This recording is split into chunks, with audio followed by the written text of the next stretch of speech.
Hey guys, good evening everyone. Welcome back to my channel. This is Miss JT once again for our daily rigor, which is our daily stock market insights.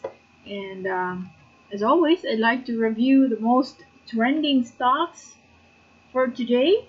And let's see how the market condition is as we go through each one. Right. So if this is the first time you're watching my video, guys, I'm Miss JD. I do review stocks in the Philippine market, US market, and cryptocurrency as well. So if these are the videos you'd like to watch, I'm inviting you to hit the subscribe button and the notification bell so you're always updated whenever I have new videos. Okay, let's get started.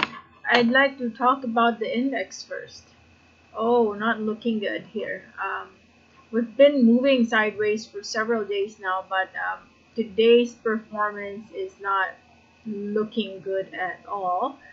We broke out, or we broke down, uh, breaking the support at the 6,300 area, and that means this one over here, our 6,200 level to be exact. Yeah, around that. 6,207 could be challenged anytime soon, and it's very, very near, so the chances of it dropping up to that level would be really high. In fact, it could be even up to this point because there's a resistance formed at this level. So, still on the sidelines, Miss JT is still on the sidelines with regards to uh, my active participation in the Philippine market. So I'm still more active right now in the US market and cryptocurrency because so far progress is looking good, or I'm seeing good progress in these markets compared to the Philippine market. But most of my stocks, again, as always, for those people who have consistently watched my videos, I'm still holding on to the same stocks, and I have not exited any yet. And the last one I sold was my PHES, and so far, good thing. The profit was not really high, but at least more than 10%, I believe. I'm happy with that, and I'm letting the dividends go through its action right now. So I still have stocks that do give out dividends, so that's good. At least there's revenue coming in for my stocks in the Philippine market. Okay, so let's try to see what happened to the other stocks. Okay, let's try to discuss the most trending ones. Okay, for our ACEN, I still like ACEN. It's just that market sentiment is really, really down right now. So its downtrend channel is still being respected at the moment. So each time it bounces, the high that it is creating is much lower than the previous high. So chances are we could be creating lower lows as we follow this trend line that's overall moving downwards. Okay, so I'm plotting the support at the 6.57 area because I see price dropping at this level, and that's where we see bounce. So it could still be a little higher or a little lower because it is an area. So I'm pegging for the price to be around that level in the coming days. So it's up to you. Some people who are long-term investors here wouldn't really mind a few cents difference in their entry, but just you know, if you know that it could potentially drop there, then and you're not in a hurry, then maybe you can better, it's better for you to wait for that support area before you get in. At least you can maximize the potential of your earnings there. Next is DITO. It's green today, but volume is still not there, you guys. So this is what I have been mentioning ever since. The increase in the price are not really sustainable at the moment, given that the volume is really, really small. However, if you are to look at really this period over here, right? If you are to look back and closely observe uh, in this area, okay, you already had some buying that happened right here on this day plus this day. So if this was a follow through of the previous day's volume, it was just negated by the following day. Okay, so this was the buying that happened, and then it was just slowly distributed right here. So I would assume that given the volume here, I think that there are still a lot of holders that really took advantage of this huge drop right here. So I am thinking that if it is going to drop, lowest could be around the 838 because we already have a lot of holders at this point. Because even if moving sideways, when it dips, volume is also small. So there are still a lot of investors holding onto the position. So look at this Darvas box that I created. Chances are we will just be moving within that range. I'm conservatively thinking June would be the start of its recovery, especially because uh, their stores in the Manila area are already opening by that time. Launch in Luzon is already on its way for our third telco. Let's take a look at Ali. Ali, hmm, we ended green, but we're still not safe. Actually, if you are to just look at our RSI is already giving us a bullish divergence while the price was a bit on the bearish side. Price was moving downwards right over here, but our RSI is already moving higher, and volume is starting to pick up. So while we reach the bottom of our chart right here, people are starting to show interest. And it's best that we see a green supported by good volume, then that's it. Okay, because sometimes if it's still a huge drop like that, and the overall sentiment is really down, that means you don't mix it up, because in this scenario selling volume is increasing. That means we're not done yet. Now when it starts to go sideways, right, it starts to go sideways and then volume is picking up, then that's a good story. Like this one, for instance, sideways, and then volume starts to pick up, and then if there's more movement going up, see that, sideways, and then started moving higher here, especially here and here. That's when you see it's a recovery, change in direction. That is also what we are waiting for here. So I'm thinking in a few weeks time or even days we might see that in Ali. Let's take a look at Meg. Meg, don't enter yet, even though this is already entering the over sold area. We broke out of we broke down, and the support did not hold. So I'm thinking it will go back to the 2.88 level. And the reason why I am saying that is because if I look to the left, all the way back here, there's a consolidation right at the area of 288 multiple times in the month of September and October. That price area is being respected.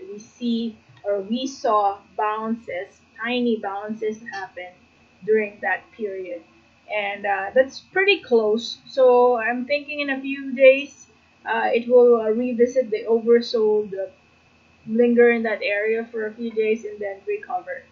So you might want to consider putting this in your watch list, because any moment from now, that might be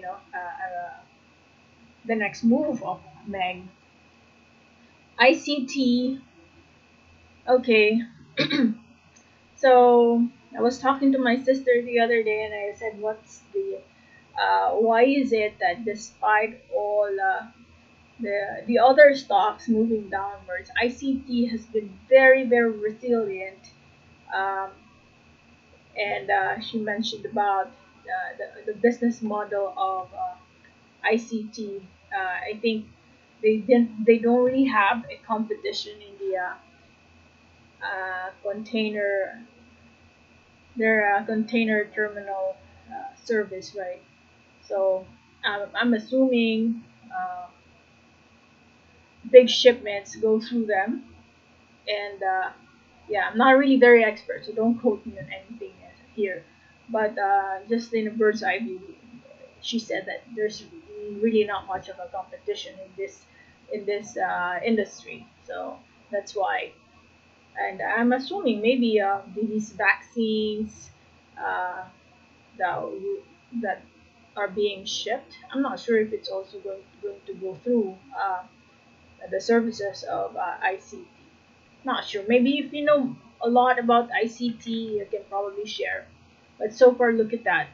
During the time of, from the time the pandemic started, while the others were really going down, this stock has been moving higher and higher each time. So I'm thinking we're just stable right here. It will just continuously create higher highs, and nearest resistance that we are going to challenge here would be the 134.77. So that's the nearest resistance that we're going to closely monitor. But for now, it's just very stable. Look at that. Volume is still flat. So yeah, we're sitting at a support, which is MA20 line right here. So if it doesn't break, then that's good. APL. I'm not sure what's the most current progress here, but I still have a good amount of shares for APL. My average here is 0.23.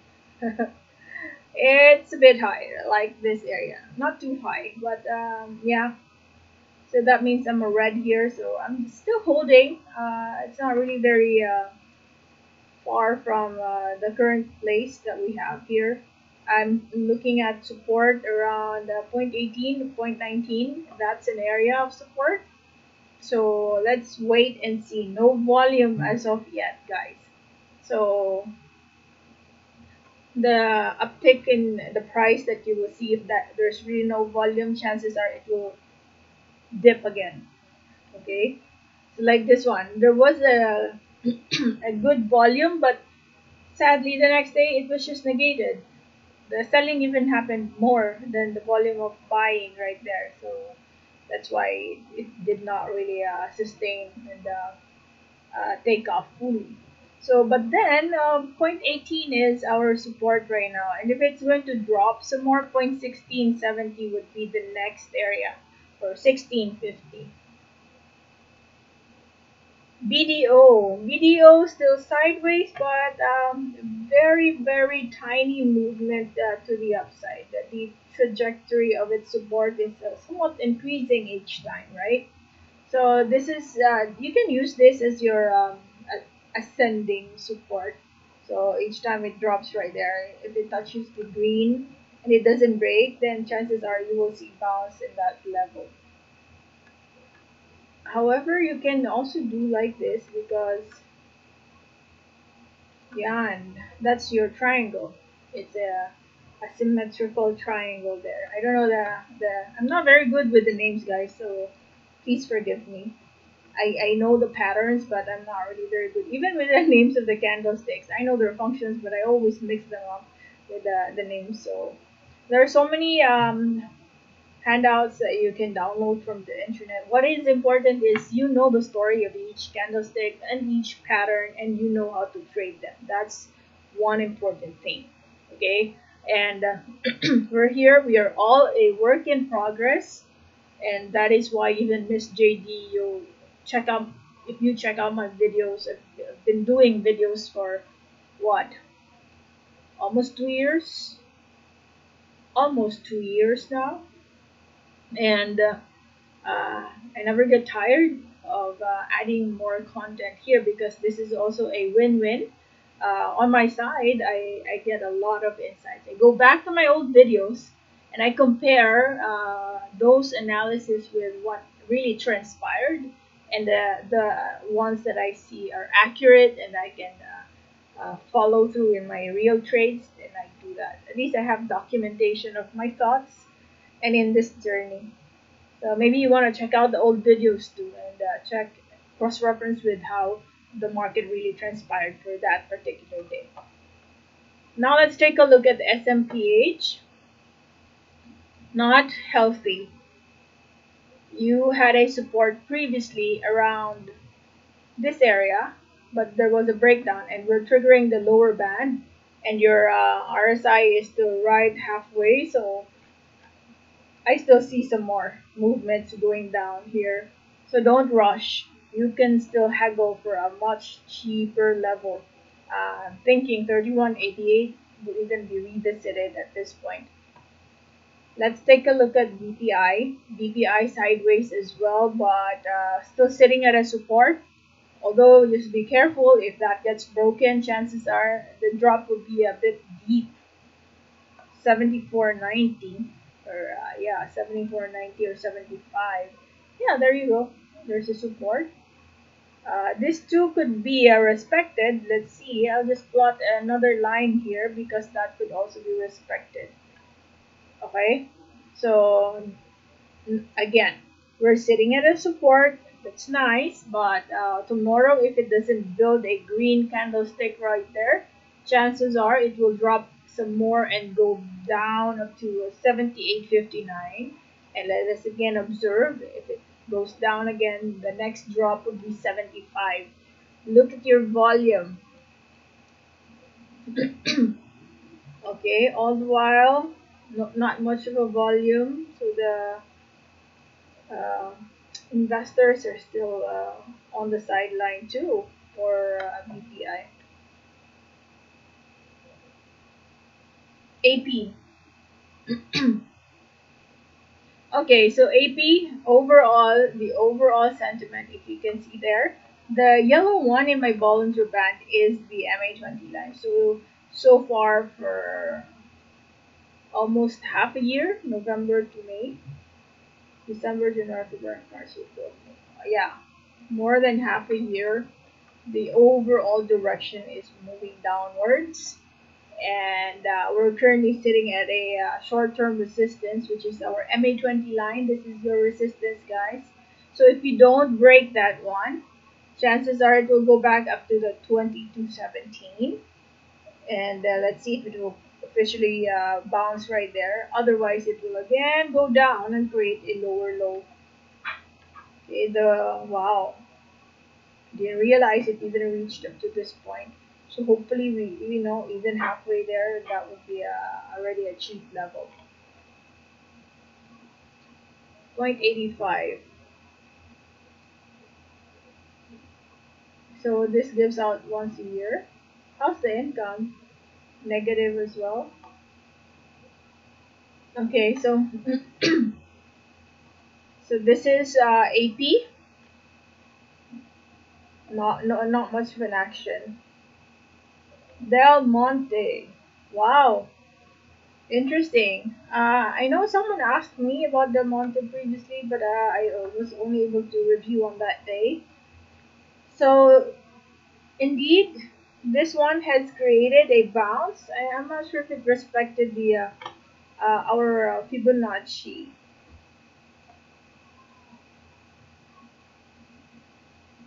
So previously we plotted it right here because during that time I bet this was the high, and so it somehow respected the 0.236, and then it continued. I'll remove this so it doesn't mix up. Okay.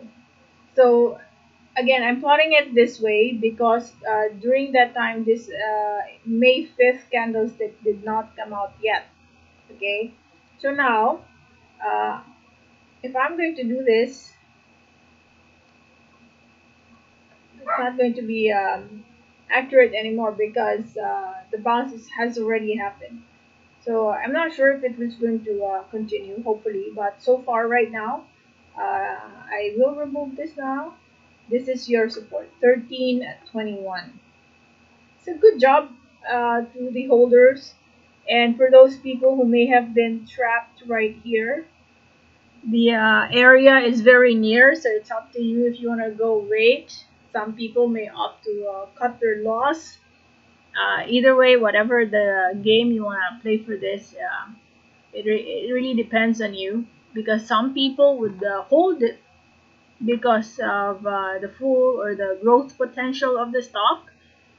Others will exit because they were trapped right here and they're already worried. So either way, some may have also entered right here because that was the bounce, and then maybe they'll go for a short play. I bet some of them already even exited. This is an 8.7% increase, and especially if you're playing with a large amount of money, 8% is really huge in just a span of how many days, or even within a day or two, right? Let's say you entered yesterday and then you exited today. That's a good 8.7% gain. Okay, so I think that is it for my first part this evening. I'm so excited. Um, I have so many great plans for this channel. I know the community is starting to grow. There will be a lot of you guys who will now venture into the US market and cryptocurrency. So I'm expanding my analysis in these markets and or industries. And so you can also venture in them. Now, if you don't have a platform yet where you can trade US market and cryptocurrency, I'll put the link to my eToro link. There's a link to eToro and you can click that and if you do eToro will give me a small token of appreciation for sharing this information to you guys. So that's it, the link is there. Binance is the tool that I use for my trades in cryptocurrency. uh, I'll check if I have a link as well. I can put it there. In the meantime, I thank you guys for watching and catch my next video. Okay, bye bye for now.